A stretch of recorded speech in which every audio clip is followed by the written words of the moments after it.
दहशतवाद विरोधी शाखा अकोलाकडून बॉम्ब ठेवून स्फोट घडवून आणण्यासंबंधाने माहिती प्राप्त झाल्यास कारवाई व नागरिकांच्या सुरक्षेच्या दृष्टीने घ्यावयाची दक्षता याबाबत सिद्धार्थ बौद्ध विहार तारफैल रामदास पेठ अकोला येथे मॉक ड्रिलचे आयोजन। अकोला शहरातील तसेच जिल्ह्यातील नागरिकांनी जिल्ह्यात कोणत्याही ठिकाणी बॉम्बस्फोटाचे अनुषंगाने सतर्क राहावे, तसेच बॉम्बबाबत सर्व ऑपरेशन कसे राबवायचे, नागरिकांना सदर ठिकाणावरून सुरक्षित कसे बाहेर काढायचे, यात नागरिकांना सुरक्षितता कशी प्रदान करायची, त्याचप्रमाणे दहशतवादी कृत्य व बॉम्बस्फोटाच्या घटनांबाबत जनमानसात जनजागृती निर्माण व्हावी याकरिता माननीय श्री बच्चन सिंग पोलीस अधीक्षक अकोला, माननीय श्री अभय डोंगरे अप्पर पोलीस अधीक्षक अकोला तसेच माननीय श्री सतीश कुलकर्णी उपविभागीय पोलीस अधिकारी यांच्या मार्गदर्शनाखाली तसेच त्यांच्या प्रत्यक्ष उपस्थितीत दहशतवाद विरोधी शाखा अकोलाचे प्रभारी अधिकारी पोलीस उपनिरीक्षक संतोष तिवारी यांच्या शाखेतील पोलीस अंमलदार, स्थानिक गुन्हे शाखेचे पोलीस निरीक्षक शंकर शेडके व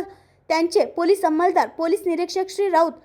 दहशतवाद विरोधी पथक अकोला व त्यांचे पोलीस अंमलदार, बॉम्ब शोधक व नाशक पथक अकोला,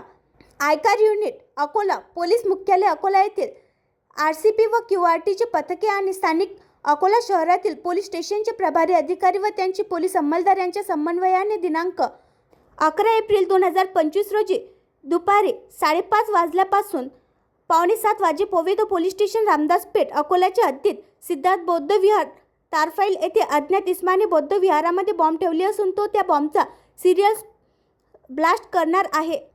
असा कॉल नियंत्रण अकोला येथे प्राप्त झाला आहे। असा बनाव करून मॉक ड्रिलचे आयोजन करण्यात आले। सदर रंगीत तालीममध्ये बौद्ध विहार व सदर परिसरातील लोकांना तेथून सुखरूप बाहेर काढण्याचा तसेच BDDS पथकाकडील उपकरणे आणि श्वानाचे मदतीने संपूर्ण बौद्ध विहाराची तपासणी करण्याचा सराव प्रभावीरित्या पार पाडण्यात आला। सदर मॉक ड्रिलमध्ये अकोला शहरातील एकूण 12 पोलीस अधिकारी तसेच 88 पोलीस अंमलदारांनी सहभाग घेऊन रंगीत तालिमी दरम्यान त्यांना दिलेले कर्तव्य त्यांनी उत्कृष्टपणे पार पाडले। सदर मॉक ड्रिल प्रभावीरित्या व यशस्वीरित्या पार पाडण्याकरिता माननीय श्री बच्चन सिंग पोलीस अधीक्षक अकोला, माननीय श्री अभय डोंगरे अप्पर पोलीस अधीक्षक अकोला तसेच माननीय श्री सतीश कुलकर्णी उपविभागीय पोलीस अधिकारी यांनी विशेष मार्गदर्शन केले। आणखी नवीन व्हिडिओ पाहण्यासाठी आमच्या देशमुख एक्सप्रेस न्यूज चॅनलला सबस्क्राइब करा, लाईक करा आणि शेअर करा।